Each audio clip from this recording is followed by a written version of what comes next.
Expansions are a great way for board games to explore new ideas and expand on what they currently already have. And usually, they're not needed. But today, we are talking about some board games that I would not play without their expansion.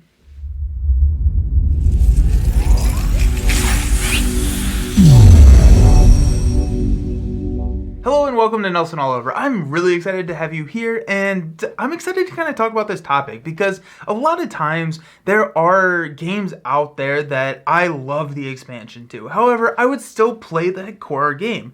But there have been some games that I've come across, and we're going to go over 5 of them today that I would not play, or at least I would resist very heavily to play without the expansion. And this is probably not a good thing, right? It's probably a bad thing, right? Like, is the expansion fixing the game?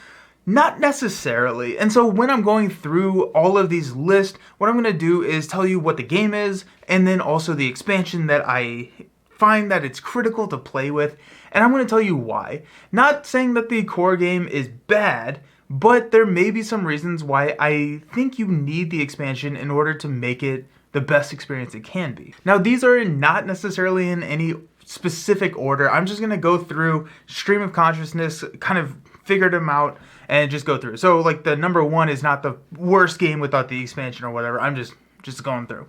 But up first, we have Seven Wonders. So Seven Wonders is a civilization building drafting game that can be played in about 20 to 30 minutes. I love this game. I think there's a ton of replayability. It has a special spot in my heart because it's one of the first games I ever got to play. And so I have that nostalgic feeling of it being one of those first core games that brought me into this wonderful hobby of ours.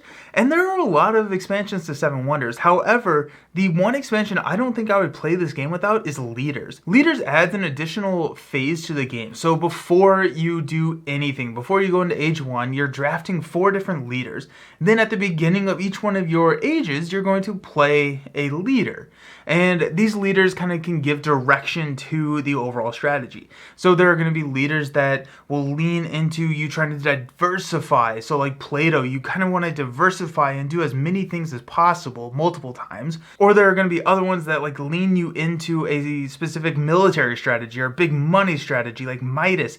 And what I love about that is Seven Wonders can be a very broad game.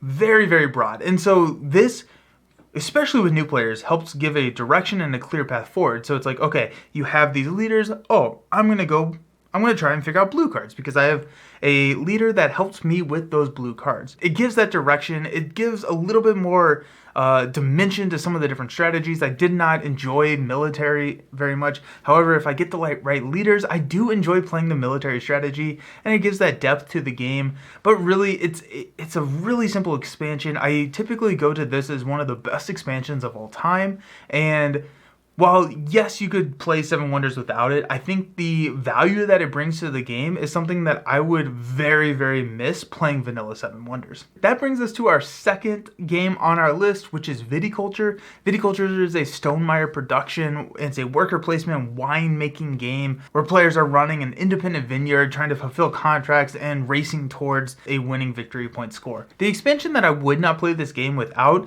is the Tuscany expansion, which is a modular expansion that adds just like a lot of different like ways to play the game or modify the game. But really, the thing that really solidifies this as a needed expansion for me is that board. There is a new board that separates the game up into 4 different seasons rather than 2. So let's rewind back a little bit to the original Viticulture. It's a worker placement game where you're placing your workers in 2 different seasons. And those 2 seasons have a plethora of actions that you have to figure out where your workers are going to be placed. Once you move into the next season, you cannot go back, and there's a lot of options. Now with the Tuscany expansion, it adds a board and it breaks it up into 4 different seasons instead of 2. And I think that kind of helps people visualize a little bit better on what they plan to be doing with their actions. And so now you have 4 seasons of, I believe, 4 actions. I think it's 4. I think it's 4 actions. And you are able to cut out a lot of AP, I found. With the 4 different seasons rather than the 2, it adds more complex decisions because you have to figure out when and where you're using it, but it also feels like it kind of gets a little bit more simplified, which is just a beautiful blend. It does come with some other modules, which are really fantastic. However, I typically don't shuffle all of those in when showing them to a new player or before they're kind of more comfortable with the game, but that board takes this to a expansion that I absolutely would not play without. Also, real quick shout out to Viticulture World. Love that expansion. Viticulture World is phenomenal. I honestly don't know if I would ever play like Viticulture just with my wife again because we have Viticulture World, but that's kind of not really what I'm going for in this video. But I love Viticulture World, which is the expansion that makes it a cooperative experience rather than a competitive one, so very much. I think that they knocked the expansion Viticulture World out of the park, and while and I probably would not end up playing Viticulture 2-player, at least just me and my wife, without Viticulture World, but just wanted to slip that one in there because it's an incredible expansion. Up next we have Lost Ruins of Arnak. This is a deck builder worker placement game where players are exploring an uncharted island and encountering beasts and monsters and trying to find treasures and rewards along the way. I think this is probably one of the more controversial picks on my list today because it only has one expansion as of now, which is Expedition Leaders, and this is very similar to the Seven Wonders Leaders. It gives a direction and a path that you can focus on. Again, like Seven Wonders, there's a lot to do in this game. It's a little bit overwhelming when you first sit down at the table and you're looking at everything that you can do. You can explore, there's worker placement, there's deck building, you have this path that you need to go up to, but oh, you can't go there. You have to defeat a guardian before you can actually go, like, take that action, and it's pretty significant. Like, there's a lot to chew on in this game, and especially for a new player sitting down, looking at the game, and you just kind of go, do it.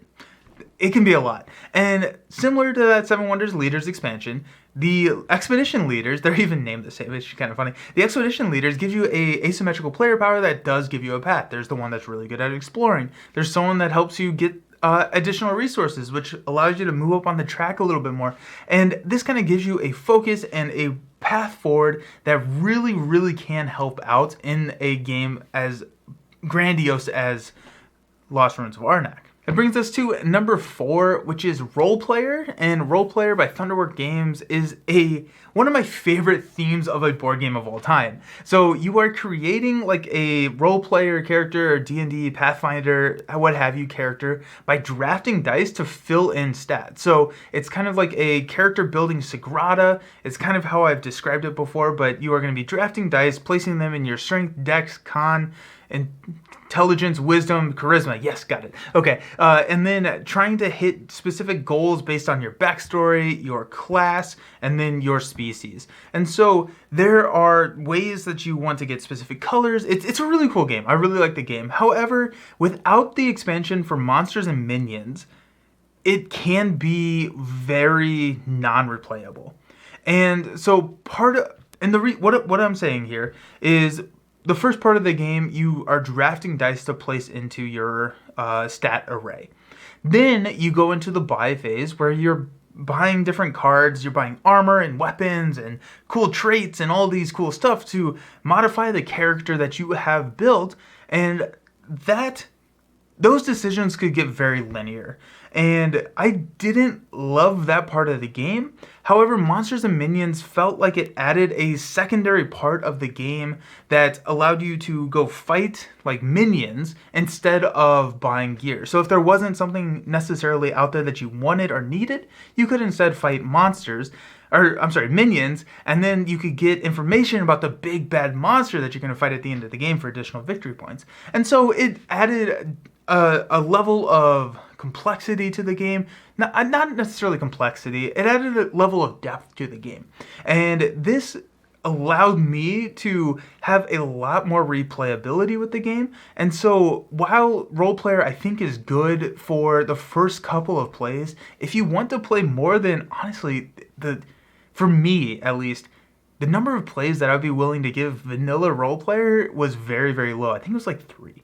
About 3, I was like, okay, I think I'm done. However, Monsters and Minions added that additional step, and now it feels like I can play this game a lot, right? Like, I can go through the game, I get a lot of more complex decisions out of the game, which just kind of makes me want to play it more, and I don't feel like I'm just running into the same decisions over and over. And then finally, this is used to be my favorite game of all time, and that's Terraforming Mars, which I think is on my shelf now. Yeah, hey, look at that. And you can see it, cool.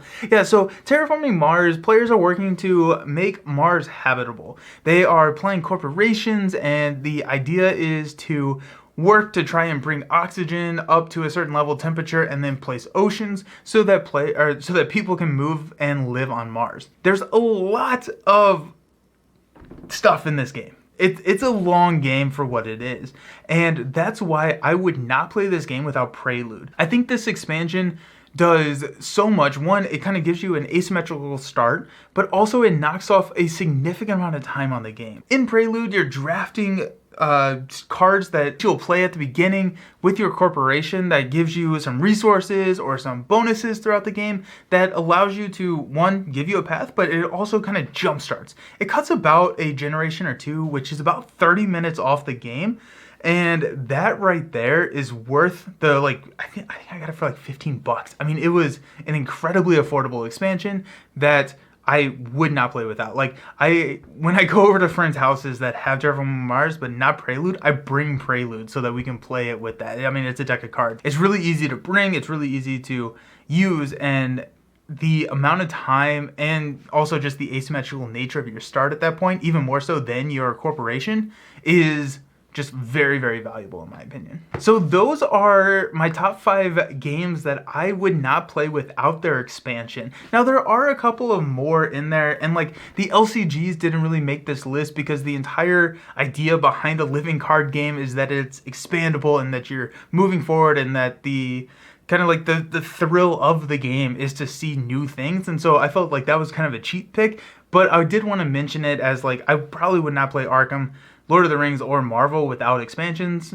ever, right? Because you have an expanded card pool, more heroes, more people to play. So those I kind of left out of the discussion, but those were my 5. I'm curious to hear what you think. Do you think that needing an expansion or requiring an expansion is a bad thing for a board game to have? And I'm also interested if there's any expansions that you think are necessary for board games. Let me know in the comments because I'm curious. I want to start that conversation and hear what you have to say. Thank you all so very much for hanging out and watching the video. If you like this content, go ahead and give it a thumbs up and subscribe to the channel. And I will see you next week. Happy gaming, everyone. Peace.